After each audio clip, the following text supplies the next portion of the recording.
Fala pessoal, professor André Alves na área, mais uma aula aqui para vocês, simplificando sempre a química na sua vida. E nós vamos hoje, você que está primeiro ano, nono ano, que está começando a se familiarizar com a química, ou você que quer fazer uma revisão de tudo aquilo lá que você vê no começo, conceitos interessantes e fundamentais da química. Então, eu trouxe essa aula para você, porque nós vamos falar hoje sobre conceitos fundamentais da química. Então, o que é química, o que é átomo, o que é matéria, tudo isso nós vamos ver na aula de hoje. Então, rapidinho, só aguarda um segundo que eu vou chamar a vinheta e nós vamos começar já as nossas aulas.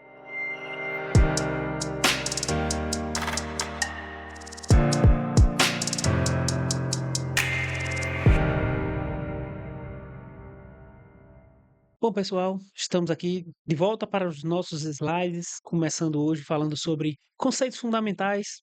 Hoje nós vamos falar do início de tudo, relembrando muitos conceitos da química, que é importante para que a gente venha a seguir e entender os assuntos que estão por vir, certo? Então, o que é que nós vamos primeiro entender? O que é a química?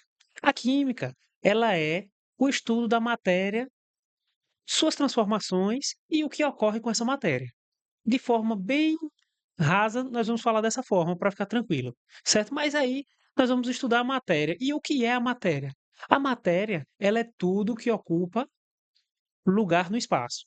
Ele tem uma massa e ocupa um lugar no espaço, certo? Então, por mais que um exemplo prático, os gases, o gás oxigênio que a gente acaba respirando, o CO2 que a gente tem no ar, então tudo isso também é uma matéria. Por mais que a gente não consiga ver, mas ela tem uma massa e ela ocupa um lugar no espaço. A gente não consegue ver, mas a gente sabe que eles existem, certo? Então não é algo que a gente vê que a gente tem que se basear por isso, mas que a matéria é algo que ocupa lugar no espaço. Nós temos que pensar até microscopicamente em coisas bem minúsculas que a química é tudo. Tudo que acontece na nossa vida tem química. Então, se a gente tem um sentimento, até o sentimento, que é algo que a gente não vê, a gente vê que a química também está presente, porque é algo gerado por reações em nosso corpo, então tudo isso vai ser química.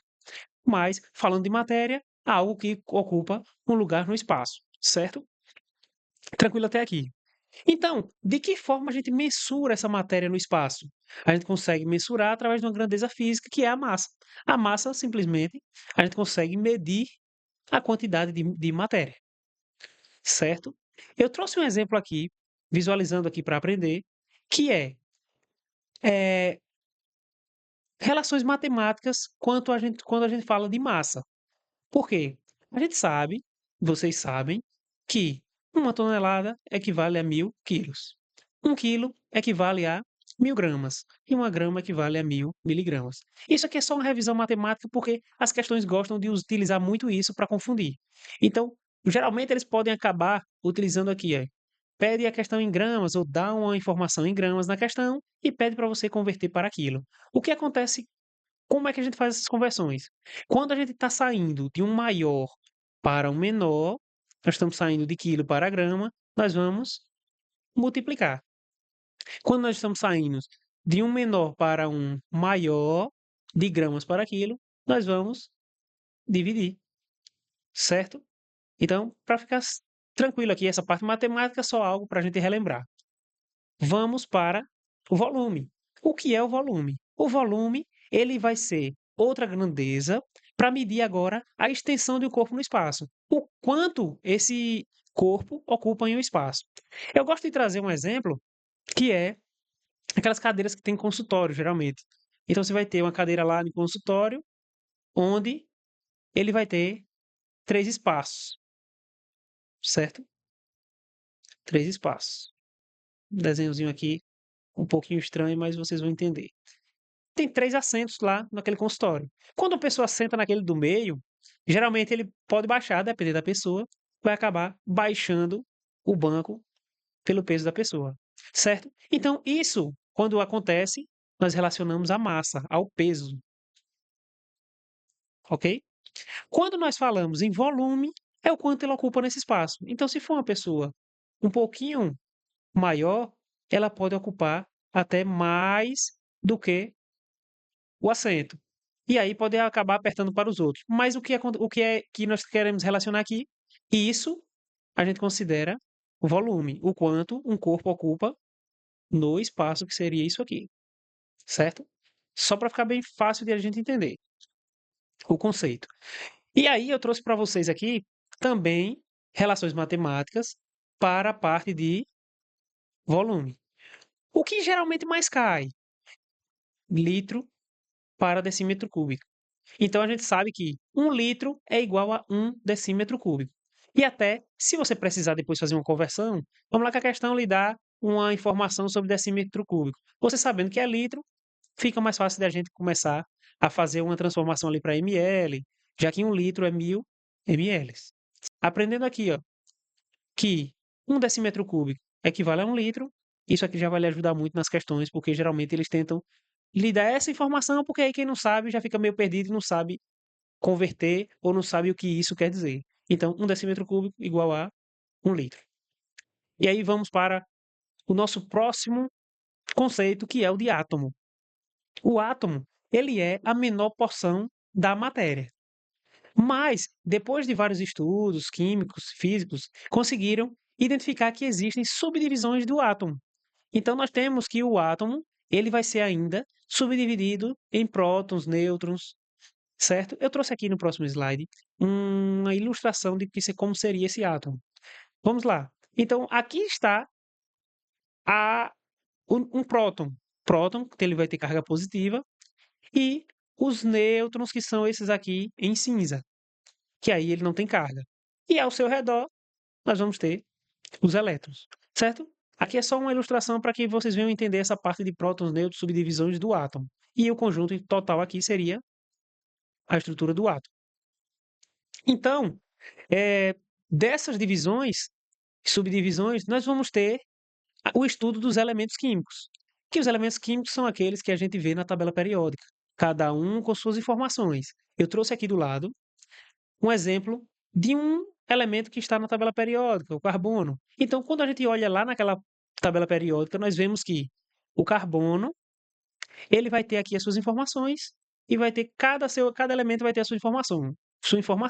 Sendo que aqui embaixo a massa atômica desse átomo, o nome do elemento, desculpa, o símbolo e o seu número atômico. O que quer dizer esse número atômico? Esse número atômico, ele quer dizer a quantidade de prótons que tem no seu núcleo. E aí vai existir algumas variações em alguns elementos. Por exemplo, o carbono, nós temos o carbono 12 e o carbono 14, certo? Qual a diferença dos dois? A diferença vai estar na quantidade de nêutrons, na quantidade de nêutrons. Então, olhando naquela estrutura lá, se fosse um carbono aqui, ele teria 6 prótons, desse aqui mais, e 6 nêutrons, desse cinza, certo? Seria o carbono 12, que é vamos dizer, o original, o carbono original. O carbono 14, que é chamado seu isótopo, isso aqui é bom vocês saberem, porque isso aqui pode cair em questões. Então, o seu isótopo, que é o carbono 14, ele vai ter 6 prótons e 8 nêutrons. Então, 6 mais 8 vai dar 14, por isso que fica o carbono 14. Mas, lembrando, o seu isótopo, ele vai ter diferente quantidade de nêutron. A quantidade de prótons nós temos aqui no número atômico, para cada elemento. Certo? Eu queria trazer essa informação mais para trazer para vocês sobre os isótopos, que aí mais lá para frente a gente vai estudar isso mais a fundo. Deu para entender o que é elemento químico, né? E o átomo. Então, átomo também, ó.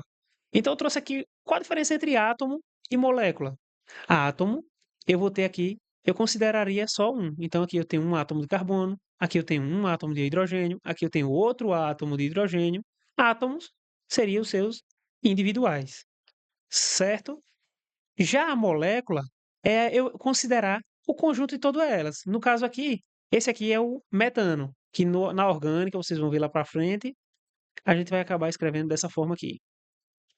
CH4, CH4, CH, CH, CH, CH, CH4 na forma orgânica. Então, a estrutura dela é essa, e isso aqui seria uma molécula.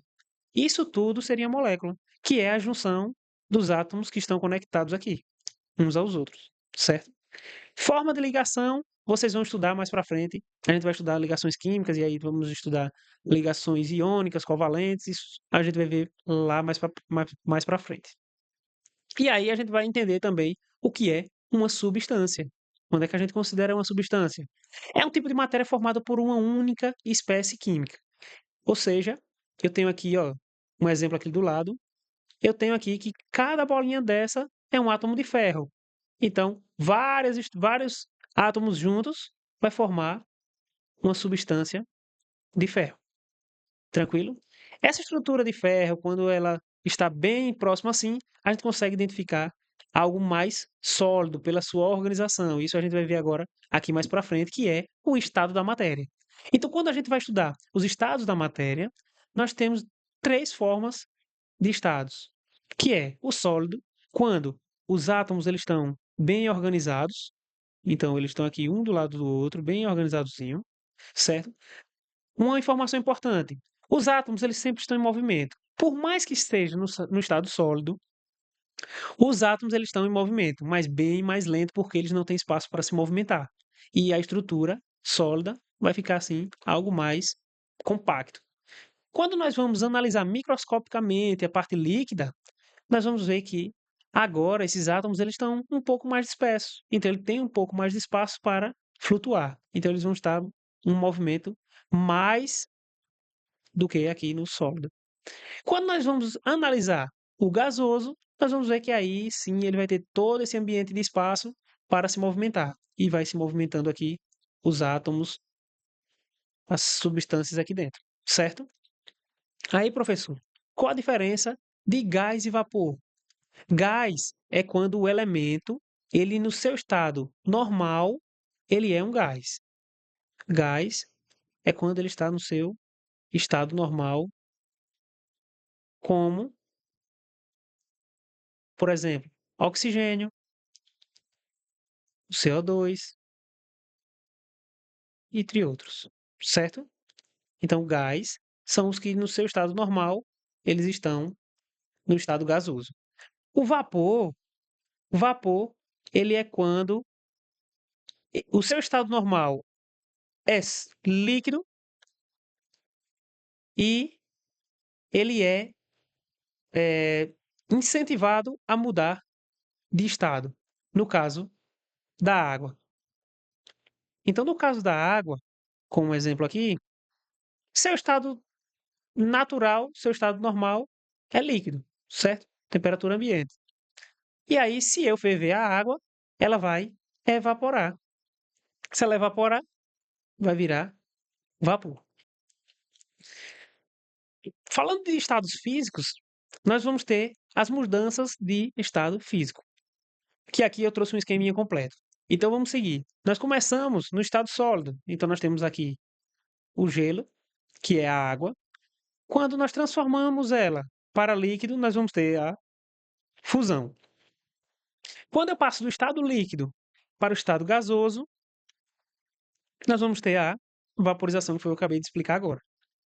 E aí nós temos o processo inverso, que é quando nós saímos do gasoso para o líquido, nós vamos ter a liquefação ou condensação. Geralmente a gente usa isso também em laboratório, em experimentos, que é condensar, quando a gente consegue fazer separação de misturas, certo? A gente precisa alguns líquidos leva para gás e depois retorná-lo para o líquido e aí separando esse tipo de mistura que a gente vai falar um pouquinho aqui mais para frente. Liquefação, condensação do gasoso para o líquido e do líquido para o sólido, nós vamos ter a solidificação. Se eu passo direto do sólido para o gasoso, nós vamos ter aqui o processo de sublimação. E se eu passo de volta do gasoso para o sólido, nós vamos ter também sublimação, podendo chamar de ressublimação aqui. Existe alguma informação importante sobre de líquido para o gasoso, quando a gente faz esse processo de vaporização aqui, que existem três formas, que é a evaporação. A evaporação é quando acontece uma evaporação de forma mais lenta. Então, vamos dizer que uma água de um lago, ele está ali parado, mas aí a depender do calor, de tanto sol que ele que acontece no dia a dia, ele vai diminuindo aquela sua quantidade. Então, o que acontece? De forma lenta, acontece o processo da transformação do estado líquido para o gasoso. Então, nós chamamos de evaporação. Quando nós falamos de ebulição, é geralmente o que a gente usa normalmente para fazer o café. Então a gente coloca a água lá no fogo, aquece e de uma forma mais rápida, ali em poucos minutos, a gente consegue perceber que ela já está fervendo. Então a gente está ativando ali a etapa de ebulição, que é a passagem do líquido para o gasoso. E a calefação é quando acontece de você pegar, você esquenta primeiro a panela, deixa ela lá no fogo. Às vezes você esqueceu ela lá no fogo, ia colocar a água, e depois você vai jogar a água. Quando você joga, o que é que acontece? Faz aquele chiado, né? Tsh. Então, aquilo ali é a calefação. Por quê? Ao tocar no, no recipiente já quente, ela às vezes já alcança o seu nível e já evapora direto. Então, em um processo praticamente instantâneo, ele já muda o seu estado líquido para o gasoso. Isso aqui nós chamamos de calefação. Uma coisa importante que pode cair em questões é essa pergunta aqui, ó. Ele pergunta: quando eu saio do estado sólido na direção para o gasoso, ou seja, pode ser passando do líquido para o gasoso, do líquido para o gasoso, nós vamos ter uma reação endotérmica. Endotérmica, a gente sabe que ela absorve energia. Então, no sentido do sólido para o líquido, o gasoso e para o líquido, né? O líquido e direto o gasoso, nós vamos ter reações endotérmicas que nós vamos absorver energia. Quando nós utilizamos o processo do gasoso para o sólido, e geralmente se cair uma questão, ele vai te dar esse esqueminha aqui e vai perguntar, logo nós vamos ter uma forma exotérmica que é a liberação de calor, certo?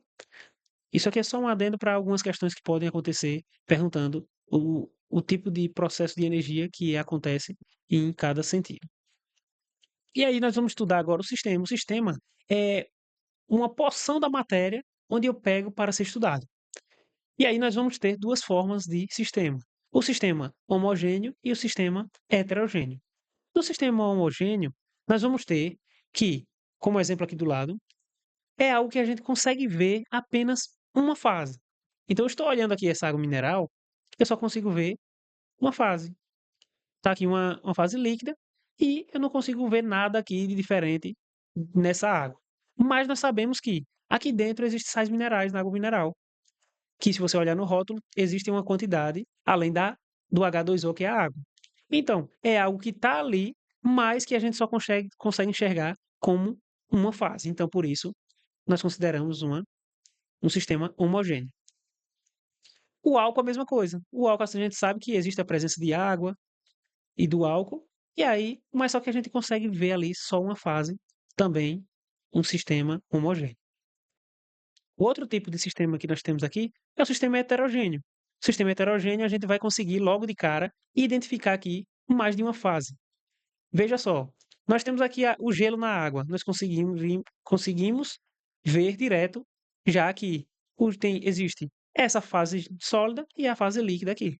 Quando a gente mistura água e óleo, a gente consegue ver que elas não se misturam e ficam separados. O óleo aqui um pouquinho acima e a água na parte de baixo, e a gente consegue identificar duas fases. Então nós temos um sistema heterogêneo. E é possível a gente utilizar o número de fases para classificar esses sistemas, que é um monofásico. Obviamente, o monofásico só tem como ser homogêneo, porque a gente só vai estar vendo uma, uma fase, né? E vamos ter o bifásico, onde vai ser heterogêneo, porque nós vamos também, obviamente, ver duas fases, e o heterogêneo ou o trifásico, que também vai ser considerado heterogêneo, que poderia, vamos dar um exemplo aqui, se a gente pegasse esse aqui, ó, o gelo, a água líquida, e a gente jogasse areia aqui dentro. Os três iam ficar três fases diferentes, porque ela não ia dissolver na água, e a gente conseguiria ver tanto um quanto o outro. Então, a gente teria um sistema trifásico aqui, certo? Deu para entender por enquanto até aqui. São conceitos que é interessante a gente estar sempre verificando, principalmente aqui, para quem vai estudar, iniciar a estudar química, mas também quem quer relembrar os conceitos desses conceitos para um estudo que vai vir agora a partir desse ano inteiro, certo?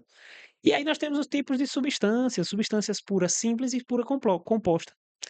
Veja só, Nós vimos que a substância é o átomo, quando uma substância pura, ela é quando o átomo, nós temos apenas um elemento químico. Então, nós temos aqui o ferro que a gente viu antes.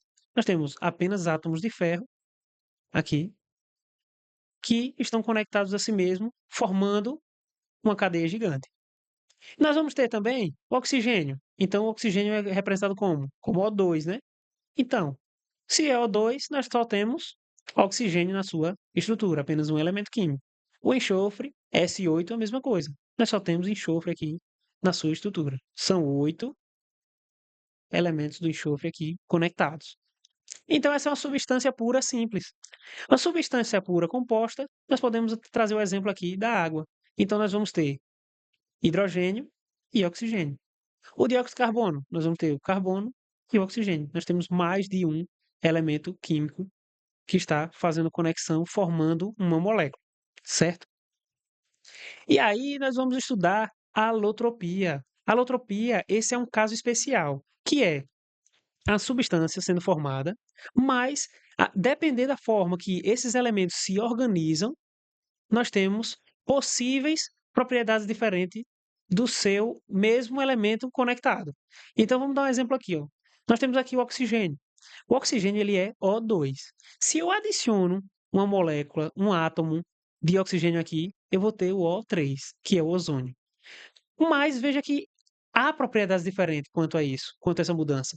Então, o oxigênio, ele vai ser incolor e sem cheiro. Mas só de adicionar um átomo aqui na sua estrutura, nós mudamos, ele já vira levemente azulado e possui cheiro.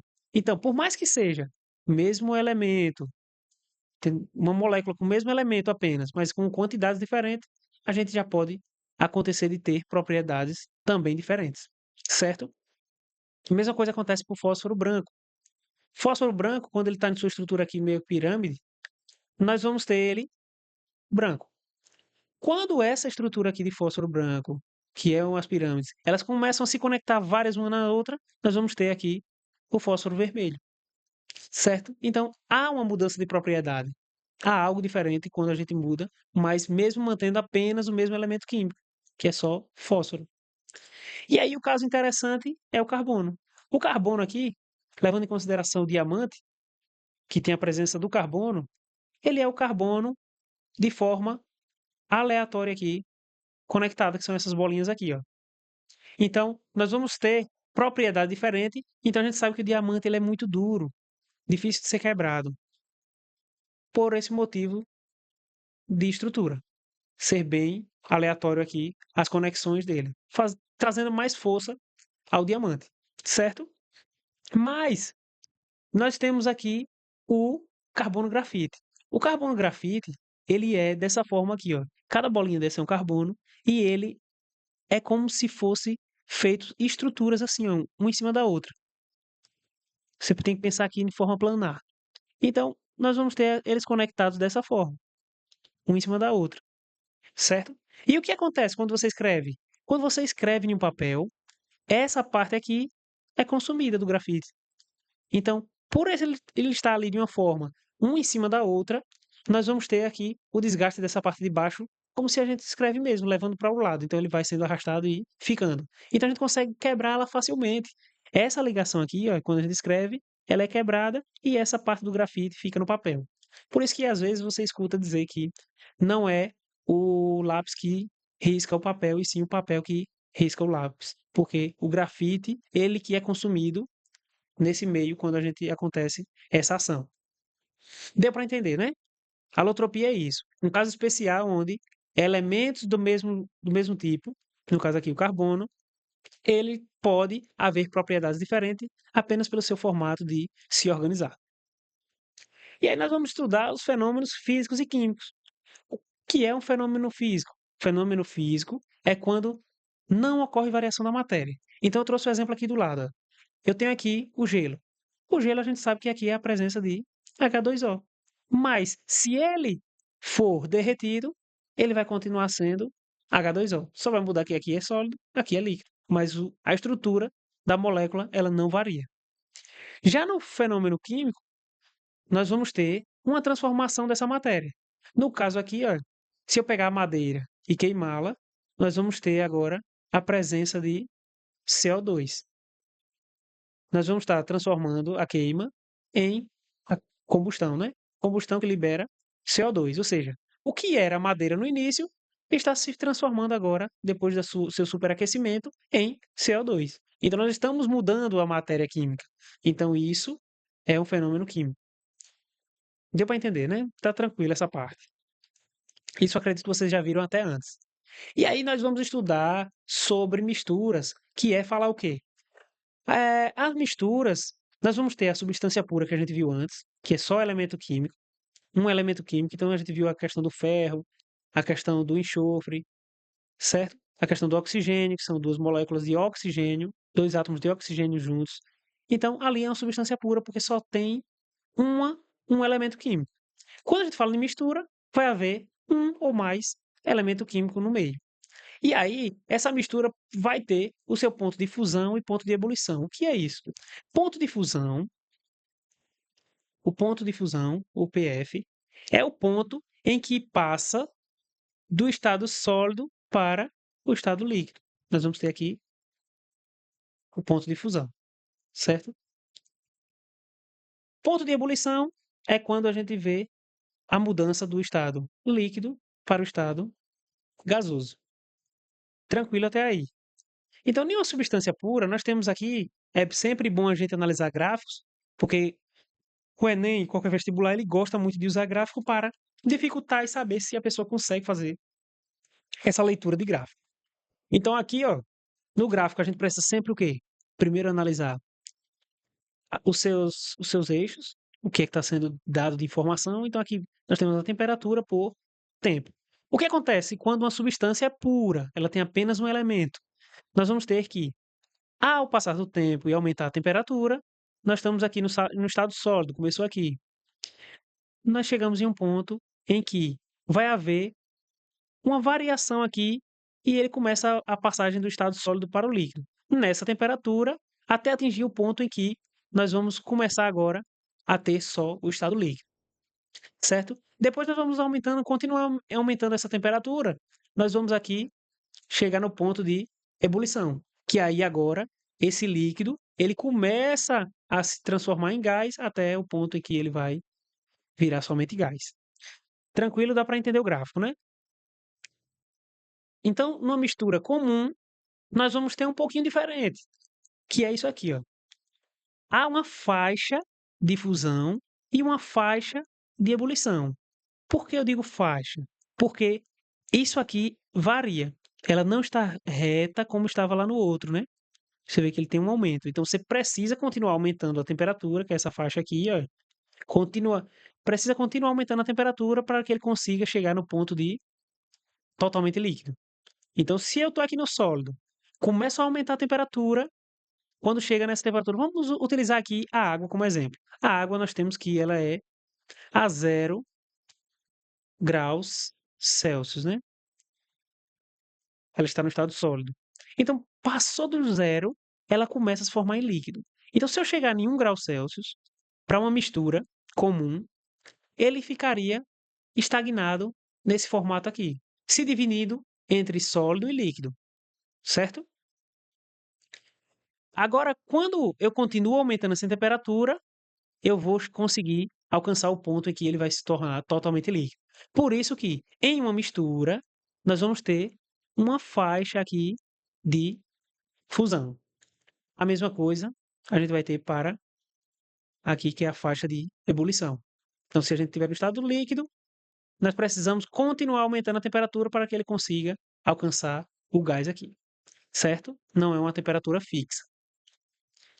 Uma mistura eutética é uma mistura quando a faixa de ebulição ela existe.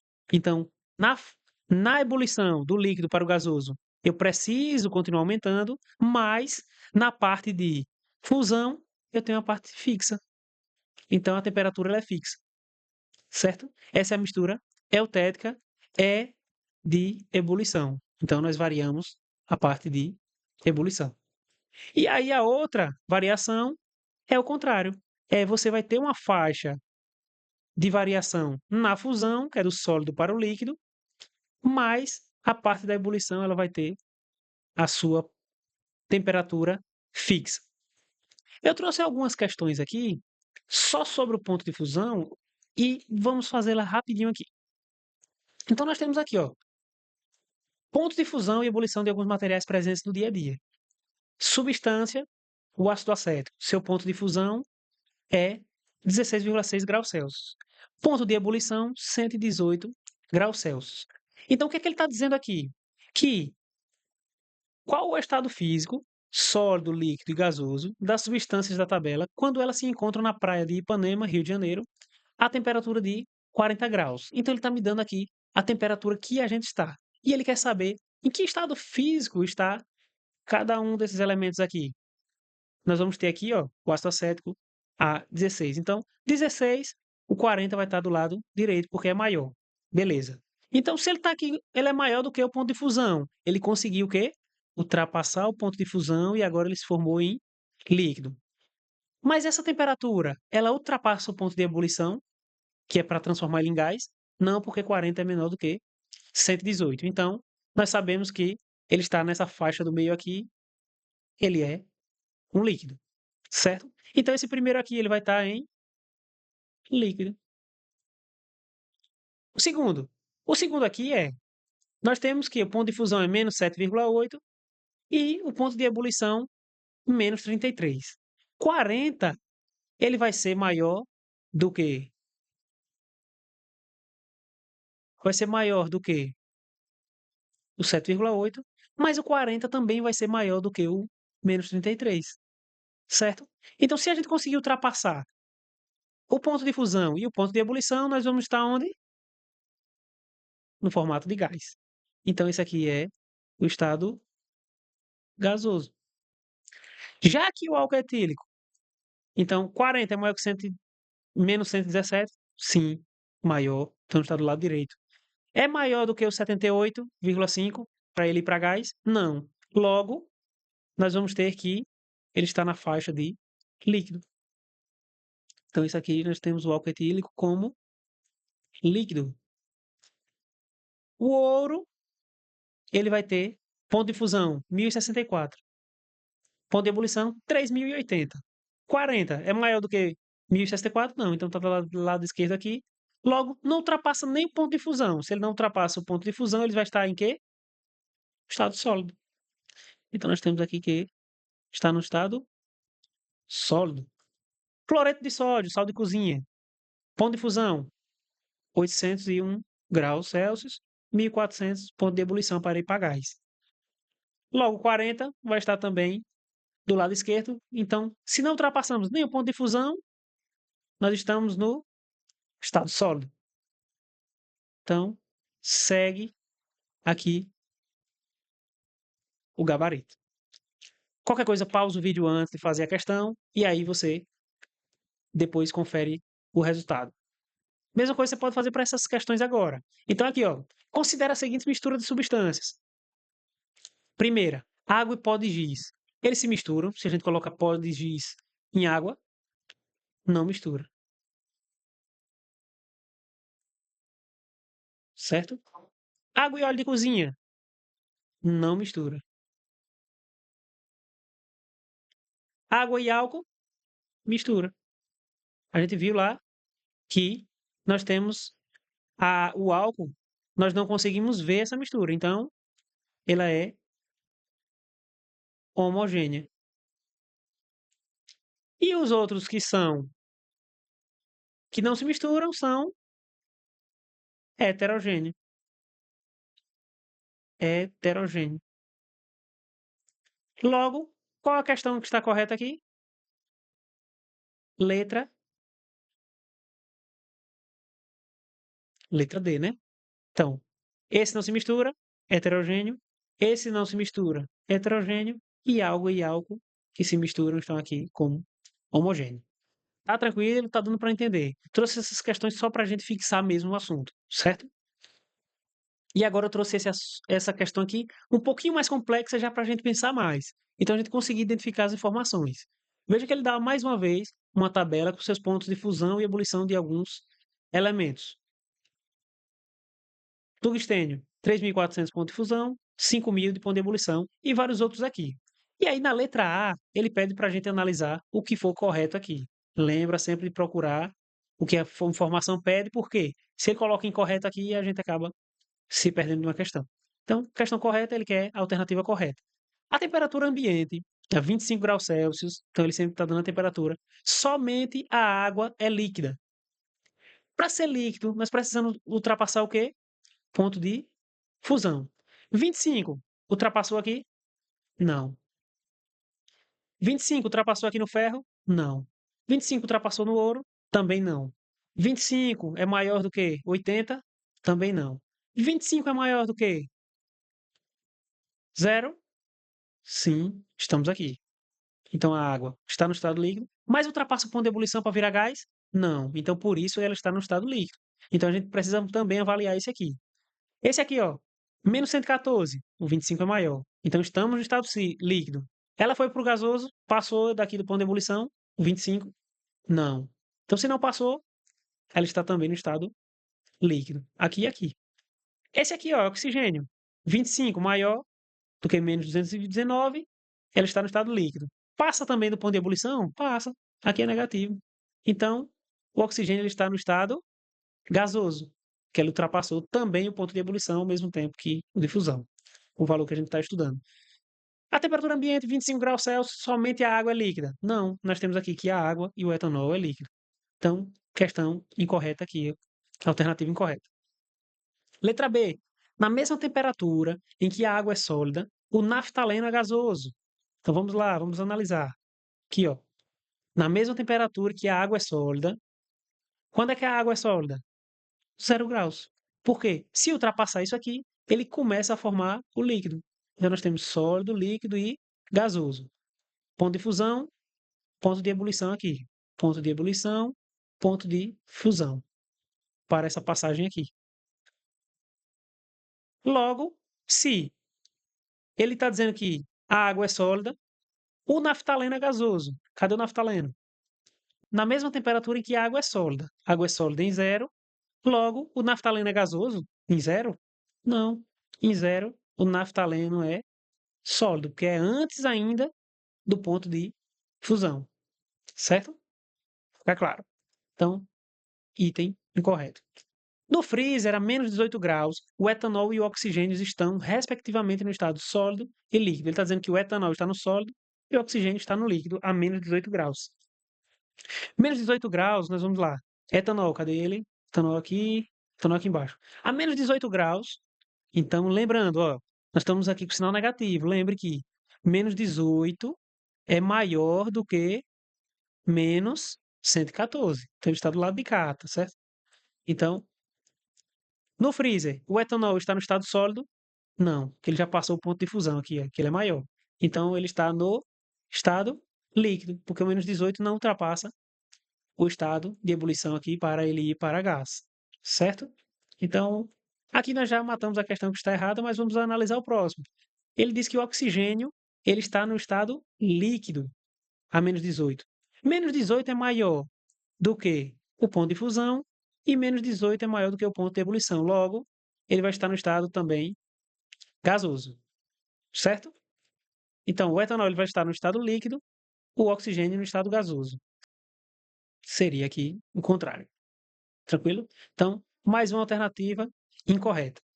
O anel de ouro não derreteria se fosse atirado em ferro líquido. Vamos analisar aqui. O ferro líquido ele vai estar em que temperatura? Para ele chegar em líquido, ele precisa ultrapassar o ponto de fusão. Então, o ferro ele vai estar aqui em 1538 no mínimo. Certo? Ele vai estar nessa temperatura aqui. Logo, o anel de ouro não derreteria se fosse atirado aqui. Ó. Só que o anel de ouro, ele precisa estar acima de 1064 para derreter. Se eu jogo ele nessa temperatura aqui do ferro, que é 1538, não é maior do que esse, logo ele vai derreter para o estado líquido, porque ele vai ultrapassar o seu ponto de fusão. Então ele vai permanecer no estado líquido, por quê? Porque 1538 não vai elevá-lo para o estado gasoso. logo ele vai permanecer aqui no estado líquido, porque conseguiu ultrapassar o seu ponto de fusão. O anel de ouro não derreteria, então está errado, ele derreteria sim se fosse jogado no ferro líquido que tem essa temperatura. Por fim, a questão aqui, questão correta, letra E. O filamento de tungstênio de uma lâmpada acesa não ultrapassa a temperatura de 3.422 graus Celsius. Aquelas lâmpadas, hoje mais antigas, que tinha um bocalzinho aqui, elas tinham um filamento aqui dentro para ficar acesa, onde a luz era gerada, certo? Nesse filamento aqui, nós tínhamos o tungstênio. E aí ele diz que a lâmpada acesa não ultrapassa a temperatura de 3.422. E isso é correto porque o seu ponto de fusão é 3.422. Se isso aqui alcançasse quando ela estivesse acesa, ela derreteria e a gente não teria luz.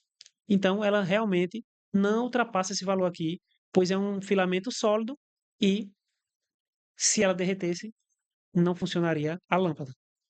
Tranquilo até aqui? Deu para entender? Então, ficamos aqui com a letra E.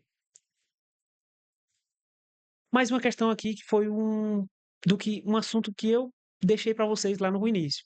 O que é que ele fala aqui, ó? Os processos envolvidos nas mudanças de estado físico da matéria, conforme figura a seguir, envolvem transferência de calor. Dentre esses processos, os que envolvem, respectivamente, absorção e liberação. Quem absorve é endotérmico. Quem libera calor é exotérmico. E como foi que eu mostrei a vocês lá? No sentido do sólido para o gás, nós vamos ter reações endo. Do gás para o sólido, nós vamos ter exo. Então, respectivamente aqui, do sólido para o gás, nós temos a sublimação. Do gás para o sólido, nós temos a solidificação, no caso do líquido para o sólido, né? Solidificação, que é do processo. O importante que ele quer na questão é a ordem. Da esquerda para a direita, nós vamos ter reações endo. Da direita para a esquerda, tanto o gás direto para sólido, o líquido para sólido, nós vamos ter reações exotérmicas. Então, liberação de calor e absorção, na ordem aqui respectiva, sublimação e solidificação. Nós temos como resposta aqui a letra B. E ficamos por aqui. Hoje, você que ainda não está inscrito no nosso canal, se inscreva no nosso canal, dá uma curtida no vídeo para incentivar. Passa esse vídeo para os seus amigos, para que eles possam estar estudando também sobre isso e que a gente possa estar trazendo mais vídeo para vocês, para que assim a gente consiga atender melhor. Pode deixar no comentário um assunto que você tem interesse. Se você ainda não conhece as nossas redes sociais, também está aqui. Você pode seguir o nosso TikTok, o nosso Instagram, onde lá eu deixo mais dicas mais rápidas sobre questões. Você que está focado no Enem, vestibular ou até na sua prova escolar mesmo. Então, pode seguir aqui o nosso canal que nós vamos ter dicas importantes, trazendo aqui uma química mais simplificada para que você consiga entender melhor essa matéria que o pessoal muito tem medo, viu? Então estamos aqui, Método a Mais, Química Inteligente para você com o professor André Alves. Até o próximo vídeo, estarei aqui com vocês, trazendo o melhor da química e facilitando a sua vida.